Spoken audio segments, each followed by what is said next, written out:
The habit that makes successful people unstoppable is seeking discomfort, okay? And what I mean by that is you want to do the hard things. The things that you don't necessarily feel like doing, but you know that you should do in order to move your life forward. So let me give you a couple of examples of this. One example is going to the gym and lifting weights or doing some cardio, because those things feel terrible, like absolute shit when you're actually doing those things, right? If you're lifting weights and you're trying to lift more than your body wants to lift, it takes a lot of mental strength to get past those limits. Or if you're doing cardio, I don't do much cardio. I want to start doing some jogging out here during the summer. And I've been trying to get into that habit for years and I haven't done it. But when you do jogging, the last time I ran, what I remember is you just feel like dying. Your heart is just pumping like back and forth. And all you want to do is kind of just stop and maybe just go home in the air condition and eat some food and not have to deal with how difficult it is to continue running in that situation, right? Or another example is, let's say, for me personally, I talk about this a lot. I had a big fear of public speaking when I was growing up. I avoided this in school. In a lot of my classes, I just took the F and I just left the class and I didn't want to do it, right? And I joined a Toastmasters here in my building, and it happens every single Monday where you just kind of go up and you give a short speech. It's what I do is the table topics portion of it. It's just like 1 to 2 minutes, and you're just talking in front of a group of people, and you're being asked a question and you're just answering the question. And I had so much resistance in my body towards doing this. Every bone in my body was saying, don't do this. This is scary, like don't do this. And a fun fact, by the way, I Googled this. People have more fear of public speaking than death. When you Google what's the biggest fear people have, public speaking is before death, okay? People fear public speaking more than they fear dying. This is a real fear that humans have. I don't know exactly where this roots from, but it's something with our ancestors or whatever. You don't want to be ostracized from the group. And it's just within us. Some people don't care. Don't get me wrong. There are some people that just don't have this fear. They don't care at all. But for the majority of us, there's a big fear here with public speaking, okay? So for me, I was like, I want to overcome this fear. And now, listen, I'm not doing a fantastic job at it. I could be doing even better. I could be doing the speeches that they have at Toastmasters. I don't do those just because I don't want to prep for them, and also just because I like to do incremental progress with these kind of things, right? I don't want to just go dive straight into the deep end. I'm just like, okay, let me dip my toes in a little bit, okay? And I encourage you guys to do the same. If you have something that makes you feel uncomfortable, whether it be the gym, whether it be public speaking or whatever, just dip your toes in the water. Just say yes when your body wants to say no, and just do it a little bit at a time, okay? A very little bit at a time. I'll tell you guys a story in a second, but let me continue with where I was at with the public speaking. Every Monday that comes by, every bone in my body is just saying, don't go to this thing. And it's crazy because this Toastmasters is inside my building, and I've seen dozens of people come in, try it out, and then just eventually, like, the resistance and that fear just gets the best of them and they don't come back. They're like, I can't do this, I'm not coming back. And I've seen this with, I want to say, like, at least 50, 60, 70 people that have came to this for like a month or two, and then they're like, you know what, this is too much, I can't do this anymore. And then they just leave. Very few people that have started from the beginning and are still there right now. And it's because this is the whole point of the video, is that this seeking of discomfort is very important if you want to be as successful as possible, right? If you don't care about success, this probably doesn't matter too much for you, right? This doesn't matter. It's not a big deal. You're like, okay, whatever. I don't want to do public speaking. I'm just going to avoid it for the rest of my life. It's not a big deal.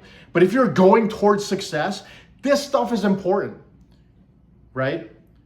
Because you're going to have to be able to speak on a camera like this on YouTube. You're going to have to speak to a team of people, right? If you're going to be a CEO of business or something like that, you have to be able to lead a group of people. You can't just hide in the corner and make that happen. It just doesn't work that way, okay? I wish it did. It would be a lot easier if it did, but it just doesn't, okay?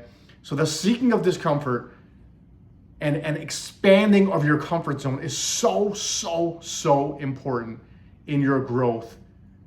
Anything financially and also personally. You want to be able to just go chit chat with random people and feel fine about it, right? That's important as well. So going back to my story, I want to talk a little bit about improv classes that I've taken over the years as well. I haven't taken an improv class now in about a year, but I took improv classes for almost a decade.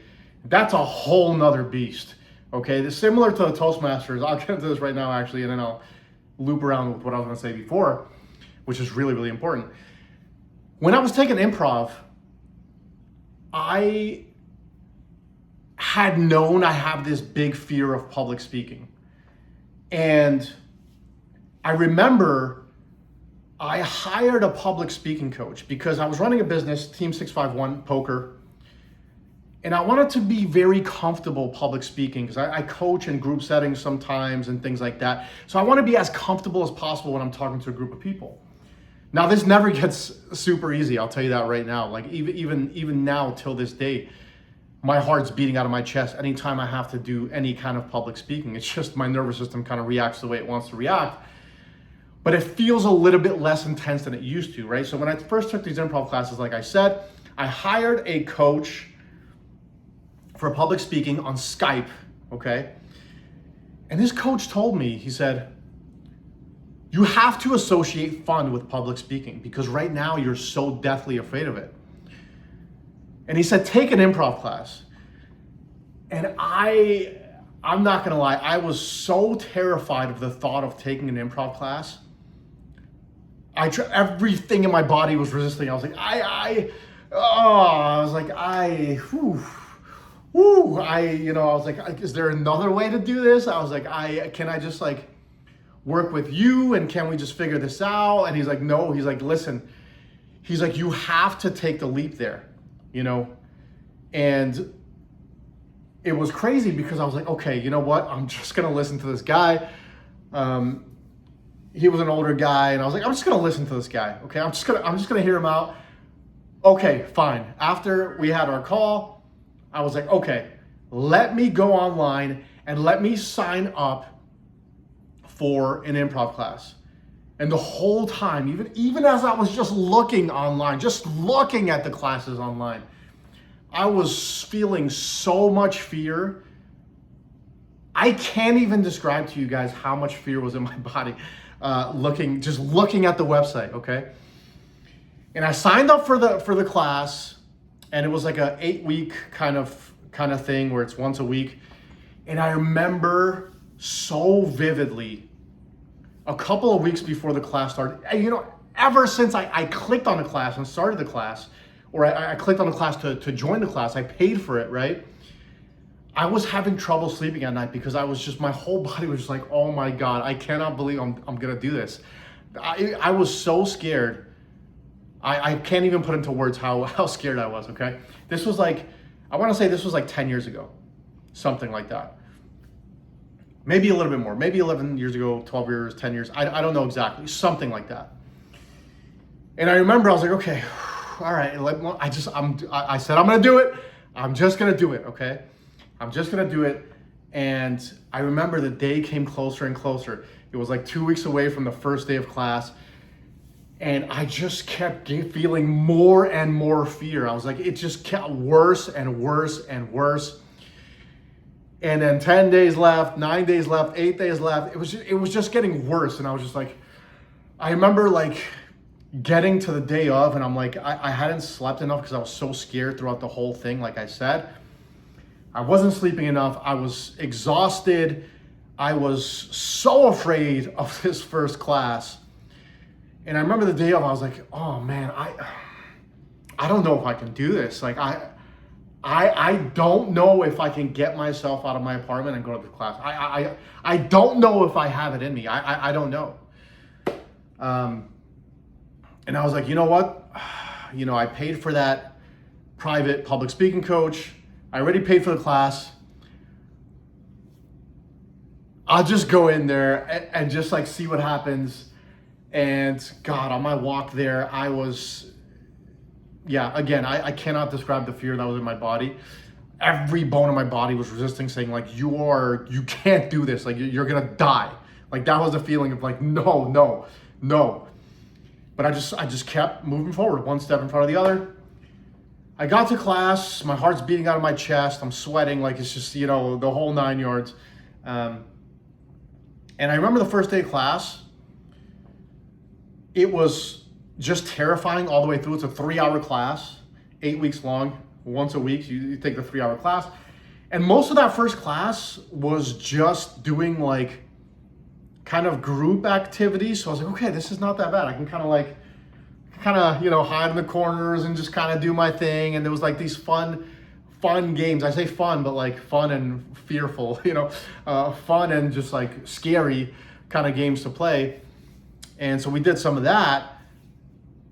And I was just, I was just so scared all the way through. But when the class was done, I was so relieved. I was like, oh, I went through it. God, okay. I had such a feeling of relief that I was like, you know what? Maybe I'm not gonna feel that much fear anymore. That wasn't that bad. It was kind of bad, but it wasn't that bad. That's how I felt. I was like, okay, maybe things are gonna turn here. Maybe I don't have to be as afraid as I was of this class. And then I remember the next week, I was like thinking, okay, I'm gonna feel maybe less fear this week, but it just wasn't the case at all. That relief lasted just that night for like a couple hours. But then the next day I was like, oh, I gotta take this class again and again and again and again. And the fear just lasted all the way through, guys. And lucky for me in that first class, that level 1, like amateur kind of class, there wasn't really like any like solo things. It was like me and a partner or me and a group of people. So it wasn't that bad.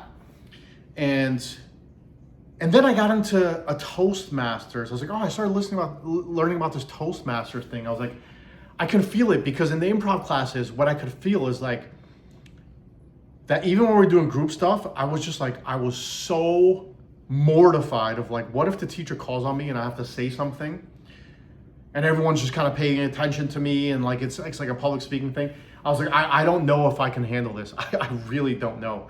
I don't know if I have it in me. I think I would just crumble in that situation based on all the negative experiences that I had when I was growing up public speaking, like in the classroom and stuff like that. It was always just a bad experience. So I went to a Toastmasters because I had seen online that you can just go to a Toastmasters. This was 10 years ago, by the way, guys. You can go to a Toastmasters and you can kind of just see how things go. You don't have to join it. I was like, okay, this is my version of dipping my toes in the water. I'll just go, but I won't say anything. I'm just gonna watch. I'm not gonna say anything. But I wasn't expecting what was gonna happen in that class, okay? So I went to this Toastmasters, I found the address, I walked on over there. And here I am thinking to myself, I'm like, okay, I read online that like you just go there and like you don't participate, you just watch, you kind of just see what's happening, right? And then you decide from there if you wanna be involved or not, kind of thing, right? But what I wasn't expecting is that this Toastmasters, and also actually every Toastmasters, when I found out later, is that when you have a guest show up, like I was a guest in that situation, I showed up there and I took my seat and I was already just terrified as is, just to even watch the thing happen, because I didn't know what to expect. I was like, this is crazy. And then what they did was they started introducing every guest that was there. Like what I mean by introducing, I mean like the president of the Toastmasters called on every guest and told us to say, what's your name? What are some of your hobbies? What brings you in today? Okay, this kind of stuff. And for most people, this is not a big deal. You just get up and you say this stuff and that's that. For me, it was the scariest thing I might have ever experienced in my life. I'll tell you what happened here in a second. So I see there's like 3 or 4 guests over there, like on the side, and I would be like one of the ones that's coming up. And I remember the first guest got up and they started saying like, oh, hello, my name is this. This is the reason why I'm here. It's so great to be here. These are some of my hobbies, this, that, and the other thing. I was like, oh my God. And the second guest turned to say whatever they have to say. They said their spiel. And all this time I'm just like, my heart is beating so loud out of my chest. And I'm thinking to myself, I could just run away right now. I could just act like I'm going to the bathroom and never come back. That was a real option in that moment. I was so scared, guys. It's difficult to explain like what was happening in my nervous system. My body was just basically having a heart attack. And I was like, and then like the third person went or whatever, and then it was finally my turn, and the president pointed at me. Okay, you stand up, give us your name, tell us why you're here, what you're starting. I remember getting up. I kid you not, guys. My knees were shaking. My whole body was shaking. It was like an experience that it's impossible to imagine unless you have an actual fear of like public speaking, and you get into that situation where you're put on the spot in front of all these people that you have no idea who they are. And I remember getting up and I was just like, my name is Jack, and I was like, my voice was shaking, and I was just like kind of like I couldn't say much more. I just said like a couple of sentences. I just said, my name is Jack. I'm just here to watch. And then I sat down, and like, I think that the entire room could definitely tell like my whole nervous system was just out of whack there. And I was just so nervous just to even say that much. All the other people spent like a minute talking about, or 2 minutes talking about like themselves a little bit and who they are, their hobbies. For me, I was just like, my name is Jack. I'm just here to watch. And I didn't say anything else. I didn't have it in me. I didn't have it in me at that time to say another word, right? So I just sat down and I was like, oh my God, like that was the scariest thing I've ever experienced. Like, and I know some of you guys might relate to this. Some of you guys might be like, this is ridiculous. You might have a different fear, than this. It might be something different for you, right? Everyone has a little bit of different thing. Like somebody might be like, you might equate this to like coming face to face with a bear or something like that, right? Like imagine coming face to face with a bear, how your body would respond. That's how my body responded during public speaking, okay? It's that intense for my body. It's just like, I thought I was gonna like die. It's a total fight or flight situation that you're in, right? So right then and there, I knew, I was like, I have to continue doing this. I can't just be mortified of this, right? So I continued seeking that discomfort. I kept up with the Toastmasters. I kept up with the improv. And just in case you guys are wondering, yes, it was scary for years. Years. Not like, oh, I did it 5 times and now like everything's all good and then we're just going in like smooth sailing. No, it was scary for years. In fact, I have a Toastmasters class that I'm going to tonight, right? It's Monday. Every Monday I have a Toastmasters class. Right now when I'm recording this video, it's a Monday. And now the experience is a little bit different, okay? I don't have that like overwhelming fear that takes over my entire soul. But do I have nerves before the class, before I start speaking? Absolutely. Is my heart beating faster? Way faster. Okay? Way faster. Faster, heartbeat. The nerves are there, but it's not like every bone in my body just being like, oh my God, I'm gonna die. It's not that anymore. So that's basically where I got to after 10 years. It's getting from I'm gonna die to now I just feel very nervous and my heart races, okay? And it's the same thing, by the way, I play poker for a living, a lot of you guys know. It's the same thing when I'm at a poker table and I'm pulling a huge bluff or something like that. My heart's beating so fast that it feels like I might have a heart attack, okay? This is a nervous system thing. The nervous system just reacts the way it wants to react. You can't control that, by the way. That's something I've learned kind of in my life. The only thing you can do is continue to put yourself in uncomfortable situations. And when you do that, your nervous system, your body starts to not think that it's being attacked in these kind of situations, right? Because now it's more used to it. That's it. That's all it is.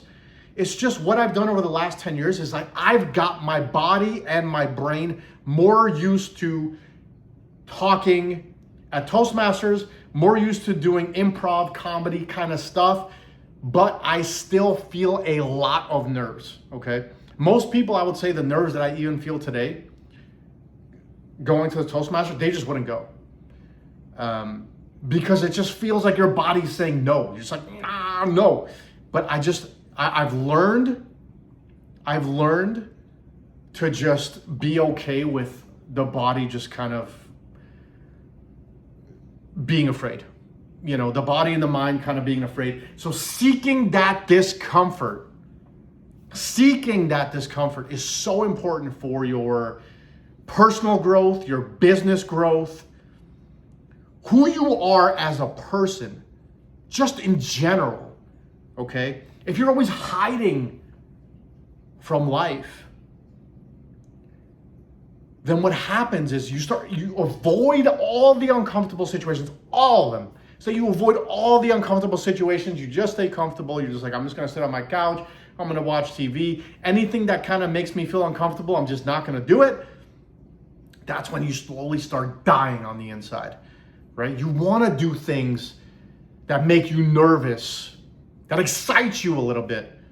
And when I say excite you, excitement and being nervous or anxious is a very similar feeling, right? Because when we feel nervous and anxious, it's because we're trying to resist something or try to like not feel something, right? Then it becomes nervous or anxiety. But if you feel that nervousness and anxiety in your body, and you tell yourself, you know what? This is not anxiety or nervousness. I'm excited. That's what it is. It's almost the same exact feeling. It's just the excitement. You're just like, here's the difference, right? Nervous and anxiety is like you have this feeling and you're like, I don't want to have this feeling. It doesn't feel good. Excitement is when you have that feeling of that nervous anxiety feeling and you're like, I love this. I love this feeling. That's the difference, okay? That's the big difference between people that are very, very successful in life. They do things that scare them, they take risks, and they seek discomfort. So the next time you have an option between something that like is a little bit more comfortable and something that just makes you feel really uncomfortable, but you know this thing's gonna move you forward in life, choose this thing. Go this way, take this path, okay? Because you're gonna grow as a person and you're gonna be better because of it. See you guys in the next video.